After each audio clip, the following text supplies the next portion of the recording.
TDP అధినేత AP ముఖ్యమంత్రి చంద్రబాబును గత కాంగ్రెస్ పాలకులు నేతలు ఎన్నో ఇబ్బందులు పెట్టారని చూశారు. కోర్టులో కేసుల మీద కేసులు వేశారు. ఉమ్మడి రాష్ట్రంలో 1994 నుంచి 2004 వరకు చంద్రబాబు హయాంలో జరిగిన పాలనపై తర్వాత సీఎంగా బాధ్యతలు చేపట్టిన వైఎస్ రాజశేఖర రెడ్డి, ఆ తర్వాత ఆయన భార్య వైఎస్ విజయలక్ష్మి, విజయసాయిరెడ్డి కాంగ్రెస్ నేతలు పిటిషన్లపై పిటిషన్లు, కేసులపై కేసులు దాఖలు చేస్తూ చంద్రబాబును ఇరికించాలని చేసిన అన్ని ప్రయత్నాలను న్యాయస్థానాలు తోసిపుచ్చాయి.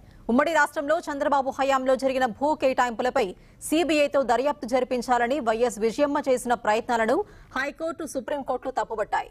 ఏలేరు స్కామ్ పేరుతో జస్టిస్ సోమశేఖర కమిషన్ ను ఏర్పాటు చేసి చంద్రబాబును ఇబ్బంది పెట్టాలని చేసిన ప్రయత్నాలు విఫలమయ్యాయి. చంద్రబాబుకు వ్యతిరేకంగా దాఖలు చేసిన అన్ని కేసులను న్యాయస్థానాలు కొట్టివేయగా 2012లో విజయసాయిరెడ్డి జైలు నుంచి దాఖలు చేసిన పిటిషన్ను తెలంగాణ హైకోర్టు తాజాగా కొట్టివేసింది.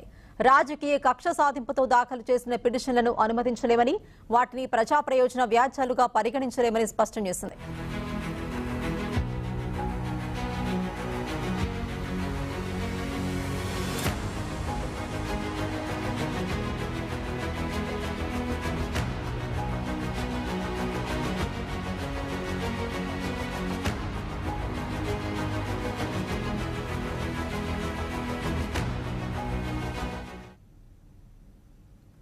ఉమ్మడి రాష్ట్రంలో చంద్రబాబు హయాంలో క్రీడాభివృద్ధి కోసం హైదరాబాద్, గచ్చిబౌలి, రంగారెడ్డి జిల్లా మామిడిపల్లిలో 850 ఎకరాలను ఐఎంజీకి కేటాయించారు. అయితే అప్పుడు చేసిన భూ కేటాయింపులు 2003లో కుదుర్చుకున్న అవగాహన ఒప్పందాలపై సీబీఐ దర్యాప్తు జరిపించాలంటూ విజయసాయిరెడ్డి, న్యాయవాది టి శ్రీరంగారావు, ఏబీకే ప్రసాద్ దాఖలు చేసిన పిటిషన్లను తెలంగాణ హైకోర్టు కొట్టివేసింది.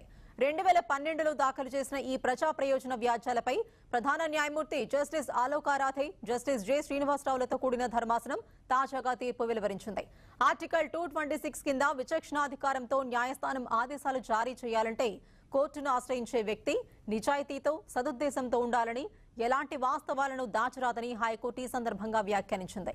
న్యాయ ప్రక్రియ దుర్వినియోగం కాకుండా చూడాల్సిన అవసరం ఉందని పేర్కొంది.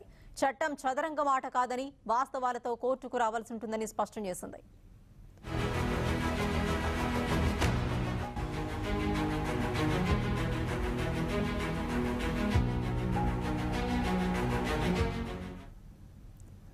గతంలో వైఎస్ జగన్మోహన్ రెడ్డి తల్లి వైఎస్ విజయమ్మ వేసిన ప్రజా ప్రయోజన వ్యాజ్యంలో, తర్వాత పాల్వాయి గోవర్ధన్ రెడ్డి దాఖలు చేసిన క్రిమినల్ కేసులోనూ ఐఎంజీ భారత అకాడమీస్ ప్రైవేట్ లిమిటెడ్ కు భూ కేటాయింపుల విషయం ఉన్నా దీన్ని ప్రస్తావించకుండా విజయసాయిరెడ్డి తదితరులు ఈ వ్యవహారంలో సీబీఐ దర్యాప్తు కోరుతూ పిటిషన్ వేయడాన్ని హైకోర్టు తప్పుబట్టింది.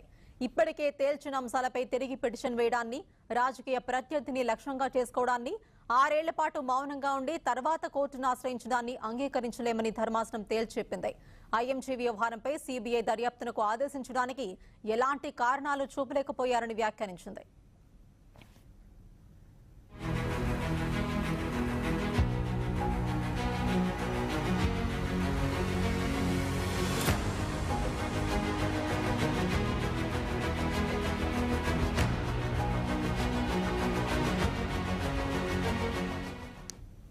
పిటిషనర్లలో ఒకరైన విజయసాయిరెడ్డి వైఎస్ రాజశేఖర రెడ్డి కుటుంబ సలహాదారుని జగన్ ఏర్పాటు చేసిన వైసీపీ నుంచి ఎంపీగా ఉన్నారని కోర్టు తెలిపింది.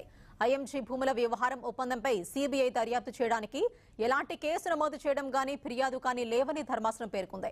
ఐఎంజీ భూముల వ్యవహారంపై సీబీఐ దర్యాప్తు చేపట్టాలంటూ 2006లో రాష్ట్ర ప్రభుత్వం జీవో జారీ చేసిందని, అయితే పిటిషనర్లు ఈ జీవో అమలు చేయాలంటూ 2012లో కేంద్ర ప్రభుత్వానికి వినతి పత్రం సమర్పించారని ధర్మాసనం పేర్కొంది. ఆ తర్వాత 2012లోనే హైకోర్టులో ప్రజా ప్రయోజన వ్యాజ్యం దాఖలు చేశారని, ఈ 6 ఏళ్ల పాటు పిటిషనర్లు ఏం చేశారన్న ప్రస్తావనే లేదంది.